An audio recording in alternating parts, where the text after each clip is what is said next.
Good morning GRT viewers. டம்பிள்ஸே இல்லாமல் எந்த மாதிரி ஆர்ம் ஒர்க் அவுட்ஸ் பண்ணலாம்ங்கிறதா இன்றைக்கி நம்ம பார்க்க போகிறோம். ஸோ ஃபர்ஸ்ட் அதுக்கு 2 கையும் தலையில் இப்படி வச்சுக்கோங்க. மெதுவாக க்ளோஸ் பண்ணி எல்போஸ் ரெண்டும் ஃப்ரண்ட்டில் டச் பண்ணும். அதே மாதிரி பின்னாடி நல்லா கொண்டு போகணும். ஸோ இந்த எக்ஸசைஸை ஒரு 20 ஆஃப் 3 செட்ஸ் பண்ணணும். ஸ்லோவாக ஃப்ரண்ட்டில் எல்போ டச் பண்ணணும், பின்னாடி. ஏன் இந்த எக்ஸசைஸ் ஸ்லோவாக பண்ணணும் அப்படின்னா, டம்பிள்ஸ் இருக்கும்போது யூஸ்வலாக ஒரு ரெசிஸ்டன்ஸ் இருக்கும். ஸோ இதில் வந்து நம்மளோட ஆர்மோட மூமெண்ட்ஸ் மட்டும்தான் நம்மளுக்கு ரெசிஸ்டன்ஸ். ஸோ ஸ்லோவாக பண்ணும்போது தான் இந்த எக்ஸசைஸ் ரொம்ப எஃபெக்டிவாக இருக்கும். ஸோ இந்த எக்ஸசைஸ் பண்ணும்போது உங்கள் 2 காலும் ஷோல்டர் லெவலில் இருக்கணும். அப்டமன் டக்கின் பண்ணிக்கோங்க, அதாவது உங்கள் வயிறை வந்து உள்ளே இழுத்து பிடிச்சிட்டு நார்மல் ப்ரீத் இன் ப்ரீத் அவுட்டில் இந்த எக்ஸசைஸ் பண்ணணும். கண்ணாடி முன்னாடி நீங்கள் பண்ணுங்கள். ஸோ தட் உங்களோட பாஸ்டர் எப்படி இருக்குது அப்படிங்கிறத நீங்கள் பர்ஃபெக்டாக பார்த்துட்டே பண்ணலாம். கழுத்தை ரொம்ப தூக்கக்கூடாது, ஷோல்டர்ஸ் லிஃப்ட் பண்ணக்கூடாது.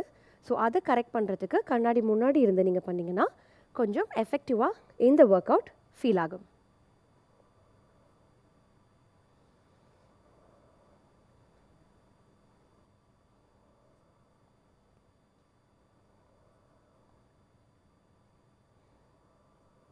நெக்ஸ்ட்டு ஒரு கை தலையில், ஒரு கை இடுப்புக்கு பின்னாடி இப்படி வச்சுக்கோங்க.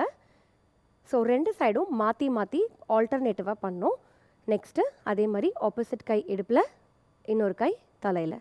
ஸோ இதே வந்து அப்படியே நம்ம மாற்றி மாற்றி பண்ணுவோம். ஸ்டார்ட். ஸோ நிறையா பேருக்கு பார்த்திங்கன்னா லேடிஸ் ஆகட்டும் ஜென்ட்ஸ் ஆகட்டும் கூன் போட்டு ரவுண்டட் ஷோல்டர்ஸாக இருக்கும். ஸோ அந்த மாதிரி இருக்கிறவங்க இந்த எக்ஸசைஸ் பண்ணும்போது உங்களுக்கு உங்களோட டோனிங் இல்லாமல் அந்த பாஸ்டரும் நல்லா ஸ்ட்ரெச் ஆகி உங்களோட ஷோல்டர்ஸ் வந்து ஸ்ட்ரெயிட் ஆகிறதுக்கு நிறையா சான்சஸ் இருக்குது.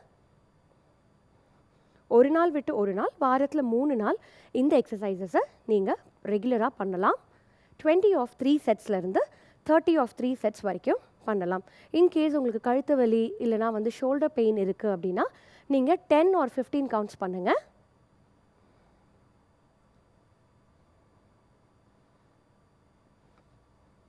ரிலாக்ஸ்.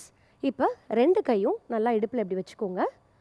வச்சுட்டு நல்லா பின்னாடி பட்டர்ஃப்ளை மாதிரி இப்படி ஸ்ட்ரெச் பண்ணணும், 2 கையும் அட் அ டைமில். ஸோ இது பார்த்திங்கன்னா உங்களோட செஸ்ட் மசில்ஸ் வந்து நல்லா ஸ்ட்ரெச் ஆகிறது உங்களுக்கு ஃபீல் ஆகும். ஸோ நிறையா பேருக்கு இந்த செஸ்ட் மசில்ஸ் வந்து டைட்டாக இருக்கும். அதுக்கு காரணம் என்ன அப்படின்னு பார்த்தீங்கன்னா, கூன் போடுறது ரவுண்டட் ஷோல்டர்ஸ்னால. ஸோ அது நீங்கள் உட்காருறது, நிற்கிறது, அதெல்லாம் எப்படி இருக்குது அப்படிங்கிறத பார்த்துட்டு தான் இந்த மசில்ஸ் வந்து உங்களுக்கு நல்லா ஸ்டிஃபாக இருக்கும். ஸோ இந்த ஒரு எக்ஸசைஸ் பண்ணும்போது உங்களுக்கு நல்லா ரிலாக்ஸ்டாகவும் ஸ்ட்ரெச்சபிளாகவும் ஃபீல் ஆகும்.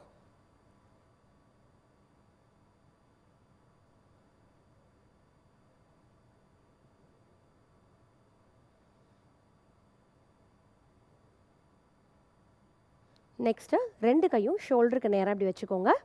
உங்கள் தம்பை உள்ளே வச்சுட்டு க்ளோஸ்ட் ஃபிஸ்ட் பண்ணிக்கோங்க.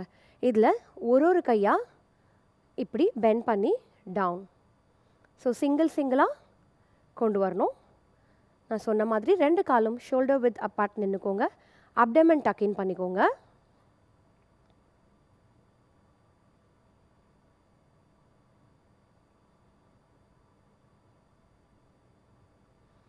ஸோ இப்படி இந்த பொசிஷன் நீங்கள் மெயின்டைன் பண்ணும்போதே அந்த கிராவிட்டிக்கு அகெயின்ஸ்டாக நீங்கள் ஹோல்ட் பண்ணுறனால உங்களுக்கு நல்ல ஒரு ரெசிஸ்டன்ஸ் இருக்கிற மாதிரி ஃபீல் ஆகும். அண்ட் தென் நீங்கள் ரொம்ப ஸ்லோவாக பண்ணுறனால நிறையா பேருக்கு பார்த்திங்கன்னா இந்த கையில் சதை தொங்கும். ஸோ அது வந்து உங்களுக்கு இல்லாமல் அப்படியே நீங்கள் கண்டினியூஸாக பண்ணும்போது டோன் ஆகிறது நல்லாவே தெரியும். இப்போ இதே பொசிஷனில் 2 கையும் சேர்த்து பண்ணுங்கள். டவுன், அப்.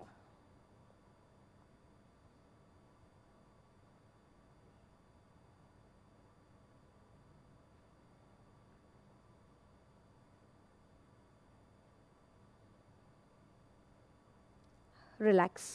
இப்போது 2 கையும் செஸ்ட் கிட்ட இப்படி கொண்டு வந்து ஸ்ட்ரைட் பண்ணிக்கோங்க. ஸ்ட்ரைட் பண்ணிவிட்டு ஒரு கை மேலே, ஒரு கை கீழே இப்படி கொண்டு போகணும். ஸ்டார்ட்.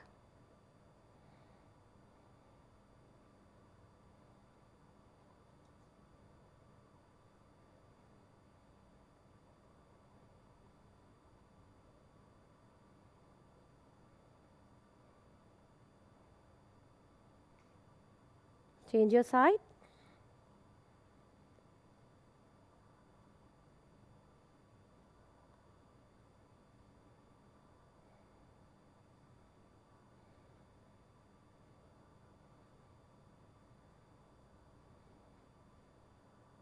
Relax. ஸோ இந்த ஒர்க் அவுட்ஸை நீங்கள் ரெகுலராக ஒரு நாள் விட்டு ஒரு நாள் பண்ணும்போது உங்கள் கை வந்து ஸ்ட்ரென்தன் ஆகிறது இல்லாமல் உங்களுக்கு அங்கங்கே ஃப்ளாபாக இருக்கிற எல்லாவோட அந்த மசில்ஸுமே நல்ல டோன் ஆகி உங்களுக்கு வந்து ஒரு சைஸ் டவுன் ஆகும். அண்ட் தென் உங்களோட ஸ்டூப்பிங் போஸ்டர்ஸ், அதாவது கூன் போட்டு நிற்கிறது வந்து நல்லாவே கரெக்ட் ஆகும். ட்ரை பண்ணி பாருங்கள். தேங்க்யூ.